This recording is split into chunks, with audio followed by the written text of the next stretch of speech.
Baik, Assalamualaikum warahmatullahi wabarakatuh dan selamat malam. Puji dan syukur kita panjatkan atas kehadirat Allah, atas subhanahu wa ta'ala, atas berkat rahmatnya kita dapat berkumpul di tempat ini. Salawat serta salam kita junjukkan kepada Nabi besar Muhammad SAW yang membawa kita dari zaman kegelapan menuju zaman terang menderang seperti saat ini. Yang terhormat kepada Bapak dosen Dr. Asramid SIMSI selaku dosen pengampu mata kuliah pengelolaan lingkungan hidup. Dan pertama-tama perkenalkan, nama saya Felin dengan stambuk M1B1231119 selaku moderator yang akan memimpin jalannya diskusi pada malam hari ini. Dan perkenalkan anggota kelompok kami. Perkenalkan, nama saya Ferdiana Saputri dengan NIM M1B12305. Nama saya Imam Masroi dengan NIM M1B1230066.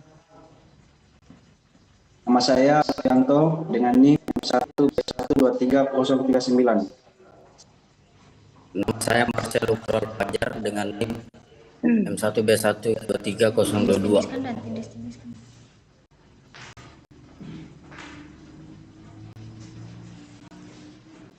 Baik, pertama-tama kita akan membahas tentang judul yang akan kita bahas yaitu dinamika dan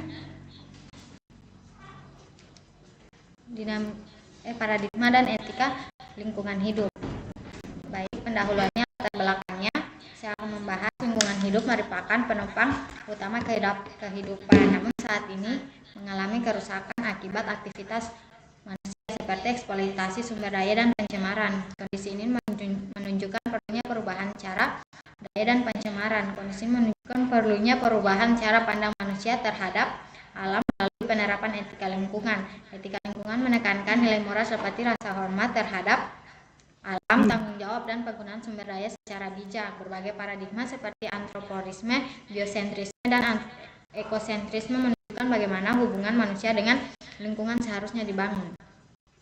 Baik, pemateri kedua saya silakan. Baik, terima kasih. Saya masuk.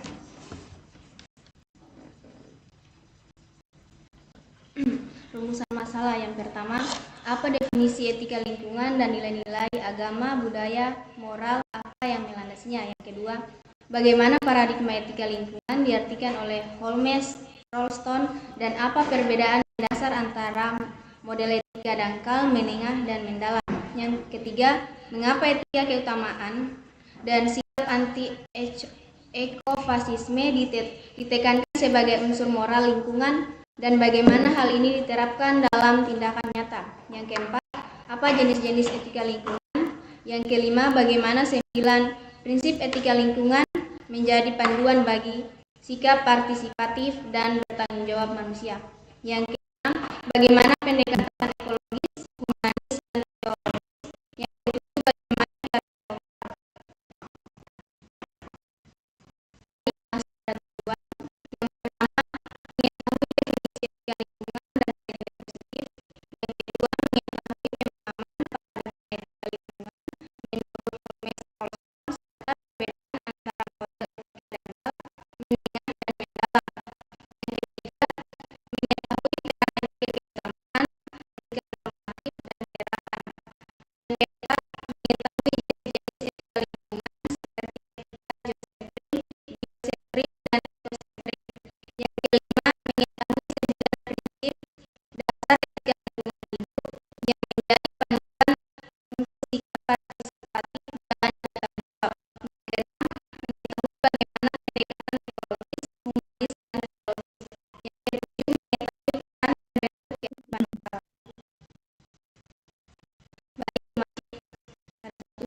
selanjutnya yaitu etika keutamaan dan sikap anti ekofasisme. Terdapat 3 model etika lingkungan. Yang pertama yaitu swallow environmental ethics atau etika lingkungan dangkal. Yang kedua intermediate environmental ethics atau etika lingkungan menengah. Yang ketiga yaitu deep environmental ethics atau etika lingkungan mendalam. Etika antroposentrisme yaitu berpusat pada manusia atau human centered. Manusia dipandang sebagai pusat nilai dan pertimbangan moral terhadap lingkungan. Etika ini disebut juga sebagai swallow environmental ethics.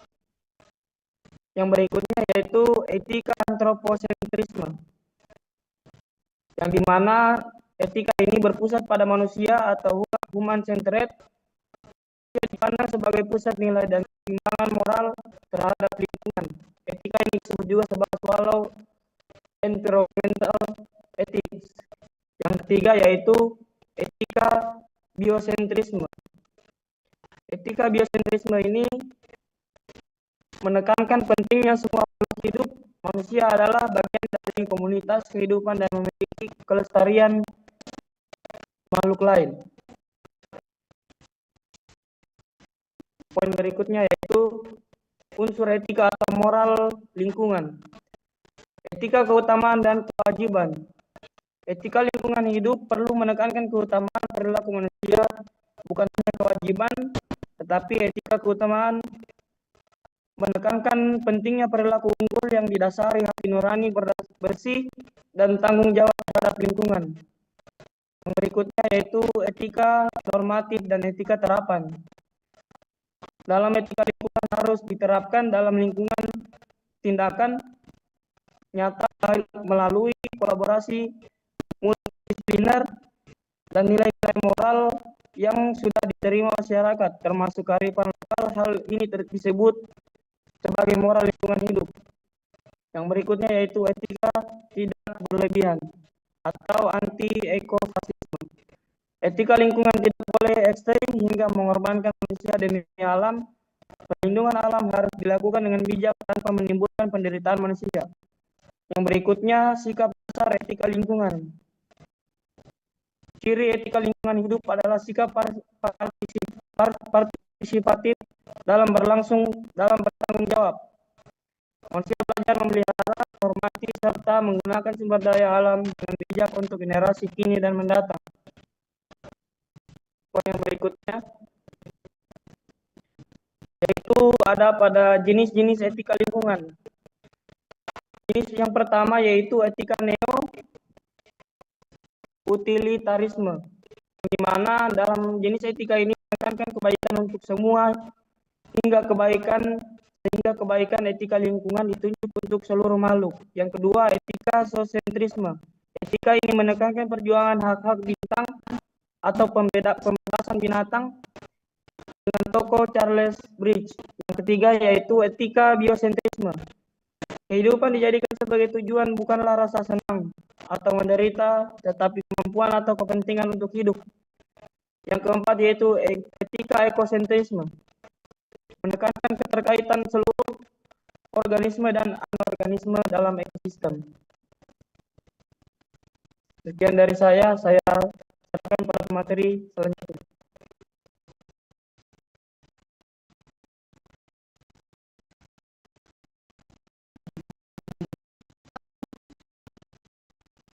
Yes, terima kasih. Saya lanjut. Prinsip etika lingkungan. 1. Sikap hormat terhadap alam. 2. Prinsip tanggung jawab atau moral. 3.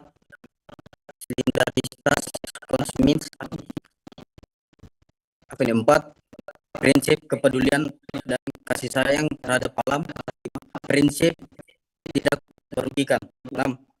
Prinsip sederhana dan selaras dengan alam. 7. Prinsip keadilan. 8. Prinsip demokrasi. 9. Prinsip integritas moral.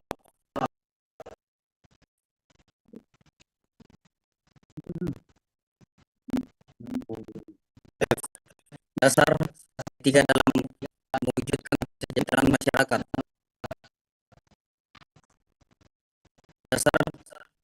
Dasar pemilikan atau pendekatan etika lingkungan yaitu dasar pendekatan ekologis mengenai satu pemahaman adanya keterkaitan yang luas atau kehidupan yang luas atau kehidupan tindakan manusia pada masa lalu, sekarang, dan yang akan datang. Dua,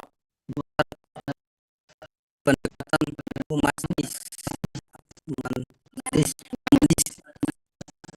Pendekatan ini menekankan pada pentingnya tanggung jawab kita untuk hak dan kesejahteraan manusia lain atas sumber daya. Tiga, dasar pendekatan teologis merupakan dasar dari kedua pendekatan sebelumnya, bersumber pada agama yang nilai-nilai leluhur dan mulai ajarkan menunjukkan bagaimana alam sebenarnya diciptakan dan bagaimana kehidupan dan fungsi manusia serta ya itu.